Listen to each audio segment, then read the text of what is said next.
Good evening সবাইকে। আজ কিন্তু আমার পুচকুকে দেখাবো তোমাদেরকে। আর কমেন্ট করে বলো যে আমার পুচকু কার মতো দেখতে হয়েছে। সবাই কিন্তু বলেছে তোমাদের দাদা ভাইয়ের মতো হয়েছে, আর যেদিন হয়েছে সবার প্রথম কিন্তু আমিই বলেছি যে তোমাদের দাদা ভাইয়ের মতনই হয়েছে। আর সবাই বলেছে, আমাদের পাড়ারও সবাই বলেছে, মানে বাপের বাড়ির পাড়া সবাই বলেছে যে তোমাদের দাদা ভাইয়ের মতো হয়েছে। তো একটা কথা বলি, আমার শ্বশুরবাড়ির এদিকে কিন্তু সবাই বলেছে যে ওর মতো হয়েছে, ও এখন বোঝা যায় না। যাই হোক, বাচ্চাদের লুক কিন্তু চেঞ্জ হতে থাকে সময়, মানে যত বড় হয় চেঞ্জ হতে থাকে ফেস। তো তবুও একটু বোঝা যায় না যে কার মতো হয়েছে। তো দেখা যাক, তোমরা কমেন্ট করে বলো তোমাদের কেমন লাগছে, বাবার মতো হয়েছে না ওর মতন হয়েছে, অবশ্যই কিন্তু বলো, ঠিক আছে। আর একটা কথা বলি, আমার সেজো যা আছে, তো সেজো যা আসামে থাকে। তো সেজো যা আর আমি একসাথেই প্রেগনেন্সি সময় কাটিয়েছি। তো সেজো যার হচ্ছে আমার 1 মাসের পর বাচ্চা হয়েছে। তো সেজো যায় কি হয়েছে, বেবি বয় না গার্ল, সেটাও তোমাদেরকে জানাবো, ঠিক আছে। আর আমার পুচকুকে তোমাদেরকে একটু পরে দেখাচ্ছি, কারণ হচ্ছে আমার পুচকু এখন সাজুগুজু করছে। যাই হোক, সাজুগুজু করে একবারেই তোমাদেরকে দেখাবো, তার আগে তোমাদের সাথে একটু বক বক করে নিই, ঠিক আছে। তো আমার সেজো যায় বেবি বয় না গার্ল হয়েছে তোমাদেরকে বলি। আমার সেজো যায় কিন্তু 1 মাস পিছেই হয়েছে, ওর বেবি বয় হয়েছে। তো দুজনেরই বেবি বয় হয়ে গেছে। আমার শাশুড়ি মা তো ভীষণ খুশি। এটা নয় যে মেয়ে হয়নি দেখে সে আর কি খুব খুশি, সেটা না। আমার শাশুড়ি মা মেয়েও পছন্দ করতো, ছেলেও পছন্দ, যেটা হয় হবে, কোনো অসুবিধা নেই। প্রথমেই বলেছে মেয়ে হলে, মেয়ে তো লক্ষ্মী, মেয়েও ভালো। যাই হোক, তো ছেলে হয়েছে, ছেলে হলে তো আরও খুশি, মানে খুবই খুশি হয়েছে সবাই।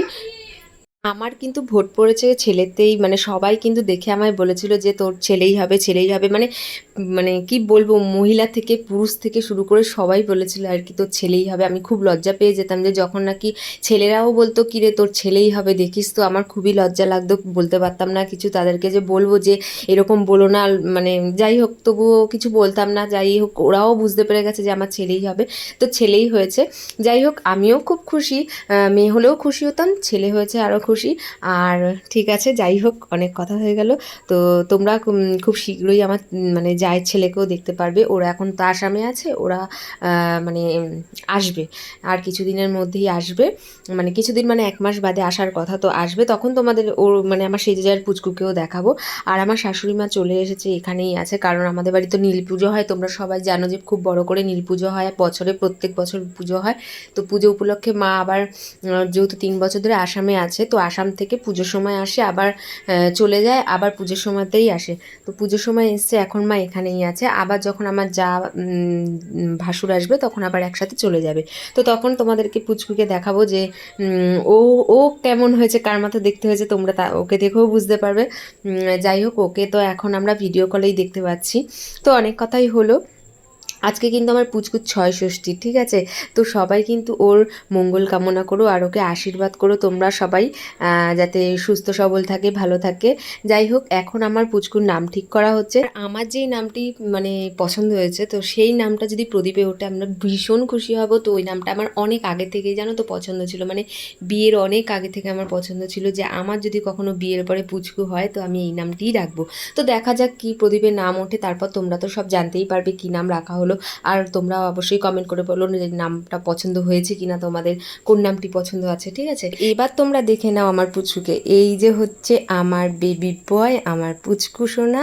তো এই দেখো, এখন 6ষষ্ঠীর মানে সব নিয়ম কাজ শুরু হয়ে গেছে, পুচকুকে জামা পরিয়ে দেওয়া হয়েছে নতুন। আর এই যে তোমাদেরকে বলেছিলাম এতক্ষণ কাজল পরাতে দেয়নি, তো দেখতেই পারছো এক চোখে কাজল পরিয়েছে, আর এক চোখ কিন্তু ফাঁকা, কাজল পরাতে পারেনি। তো এতই নড়াচড়া করে, এত নড়াচড়া করে যে ওকে কাজল পরানোই যায় না। যাই হোক, এখানে তো দিদির মেয়ে রয়েছে, সবাই রয়েছে, দেখো নাম ঠিক করছে, সব কাজবাজ করছে, যা যা নিয়ম আছে প্রদীপ ধরানোর জন্য, যা যা নিয়ম আছে সেগুলো আমার বদ্দি করছে। আর আমার তো শরীর অনেকটাই খারাপ, তো সবে মাত্র 6 দিনের মাথায়, আর তার মধ্যে তো অনেক গল্প হয়ে গেছে, তো সেই গল্পগুলো তোমাদের কাছে শেয়ার করব বলেছিলাম, তো ওগুলো পরে করা যাবে। তো এখন কিন্তু দেখো আমার মুখ চোখ ফুলে গেছে, আমার কিছুই ভালো লাগছে না। তোমাদের দাদাভাই বলছে কিছু বলো, তো আমার এতটাই শরীর খারাপ লাগছে আর পেটে ব্যথা করছিল যে আমি কিছু বলতেই পারছিলাম না। কোনো রকম ভিডিও আমি বলেছি যে একটু করে রাখ, তার জন্যই কিন্তু করছে, তোমাদের দাদাভাই করছিল ভিডিওটা যদিও। তো আমি কি করব, আমার এতটাই শরীর খারাপ যে ভিডিও করার মতো আমার মানে শরীর ছিল না, শরীরে দেয়নি আর কি যে আমি ভিডিওটা করি। তোমরা দেখে হয়তো বুঝতেই পারছো যে আমার কতটা খারাপ লাগছে শরীর। আর আমি তো ভীষণ আদর যত্ন পাচ্ছি, এসেই আমার দিদির মেয়ে বদ্দির মেয়ে দেখতেই পেলে তোমরা কথা বলতে বলতে যে আমাকে চুল বেঁধে দিচ্ছিল, তারপর হচ্ছে খাইয়েও দিচ্ছিল। তো যাই হোক অনেক যত্ন পাচ্ছি। এখন কদিন মানে মাস বলতে পারো, তো আমি খুবই আরামে থাকবো আর সবাই যত্নার্থী করবে আমাকে। তো চলো দেখো কি নাম ঠিক করা হচ্ছে, তোমরা একটু শুনে নাও। সৃজিত, মানে সব এস দিয়ে নাম, তাই তো? আচ্ছা, এ ওই জামা একটা দাও না, পোরাক। তাহলে ওই জামা একটা পরাই দাও না। প্লাস্টিকে ছিল তো,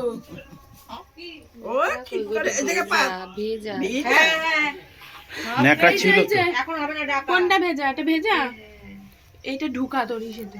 ওই যে পুতুলমাসি নেবে তাওয়াল ছোট ছোট নিয়ে। কই জামা কই? বুড়িদি বললো তাওয়াল আছে, বুড়িদি কোথায় তাওয়াল? ছোট ছোট টাওয়াল। ওই যে জামাই, জামার প্লাস্টিকটা দেখতে শুনে শুভম থেকে পালানোর জন্য বারবার বলছে যে তাওয়াল আছে, তাওয়াল আছে। ছোট ছোট টাওয়াল। তাওয়াল গুলো লাগে তো। এখন এই যে এগুলো দিয়ে ধরে, এই এক মাসে তো তাওয়াল দেয় না। আর ও মায়ের তো জামা পরাবো নাকি? এটা গরম জামা, ফানেলের জামা পরা দাও। এটা নতুন পড়াইলো তো। তাহলে ওটাই থাক। কে দিল? নতুন পড়াইলো তোর মা। না না ওইটা ওইটা নতুনই এইটা পুতুল পাতলা ছিল। এইটা এখনই পড়ালাম। ওইটার ভেতর দিয়ে পরাইতে বললো। ওই যে এই শাড়িটা এইটা দাও তো। কি ওই যে লাইটার? তাওয়াল দিয়ে এখন কি হবে? কিছু হবে না, ওই তাওয়াল কাটে লাগে ঘন ঘন মুখে। এইটা না, এইটা না নেবা। এখানে কিন্তু প্রদীপ জ্বালানো হয়ে গেছে। তো সব দিদিরা আমরা যার যার নাম ঠিক করেছি। একজন হচ্ছে এক দিদি আর কি, যাই হোক যে যে নামগুলো হয়েছে সেগুলো হচ্ছে সৃজন, সৃজিত, সায়ন, দীপায়ন, আর একটা নাম হয়তো আমি ভুলেই গেছি, জানি না, এখন তো মনে পড়ছে না।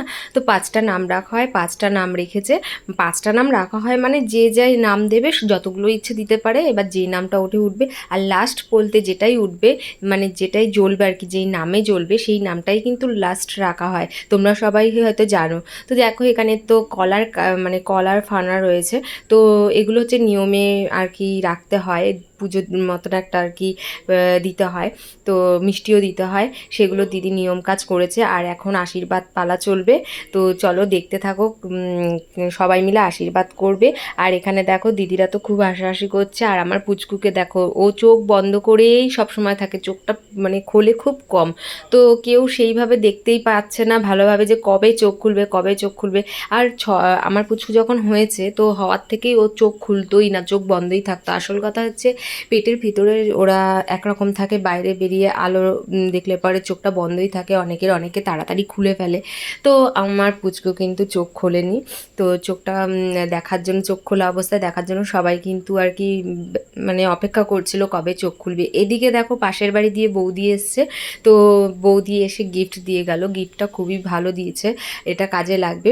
তো ৬ষষ্ঠীর দিনই চলে এসছে এই গিফটটি।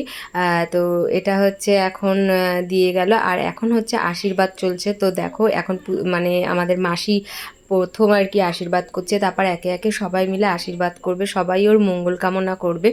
যাই হোক আমার পুচকু দেখতে পাচ্ছ তো খুব নড়াচড়া করছে, কিন্তু এদিকে ধান দুব্য দেওয়া হচ্ছে কিন্তু চোখ খুলছে না। যাই হোক সবার শেষে কিন্তু আমাদের বড় জামাইবাবু এসে হাজির। আর আমাদের কিন্তু বড় জামাইবাবু খুব লাজুক, তবুও এসে যে আশীর্বাদ করছে এটাই অনেক। তো যাই হোক বড় জামাইবাবু এক রাত জেগেছে তোমাদের দাদা ভাইয়ের সাথে। তো প্রথম দিনই রাত জেগেছে, তোমাদের দাদা ভাই আর বড় জামাইবাবু হসপিটালের বাইরে ছিল আর সারা রাত জেগেছিল।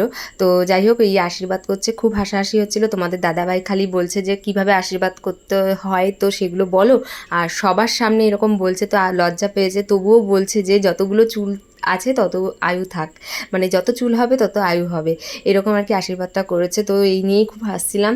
যাই হোক আবার মানে কি দিতে হয় সেটাও দিচ্ছে, মানে আশীর্বাদ করে ওই জিজ্ঞেস করছে কি যেন দিতে হয়, তাই আবার বদ্দি বললো তোমার যা ইচ্ছে তাই দাও, মানে টাকার কথা বলছে। তো তুমি 100 টাকা পারলে 100 টাকা দেবে, যা পারবে তাই দাও। এখানে দেখো বদ্দির মেয়ে খুব সুন্দরভাবে সাজিয়েছে, যেভাবেই হোক ভালোই লেগেছে। আর অর্ধেক বেলুন ফেটেই গেছে। তো আমি তো হসপিটাল ছিলাম, আমি তো জানিও না, এসে দেখছি ও এত আয়োজন করেছে। তো এখানে গিফট পাওয়ার সাথে সাথে বদ্দির মেয়ে খুব কাজের, তো ভাঁজ করে সব ঢুকিয়ে রেখে দিচ্ছে, আর আমার পুচকু কিন্তু ঘুমিয়ে পড়েছে। তো যাই হোক, আজকের ভিডিওটি কীরকম লাগলো অবশ্যই কমেন্ট করে বলো তোমরা, আর কার মতো দেখতে হয়েছে। ঠিক তো চলো, আজকের মতো ভিডিও এখানেই শেষ, আবার নতুন ভিডিও আসতে চলেছে। চলো তোমরা সবাই পাশে থেকো, টাটা।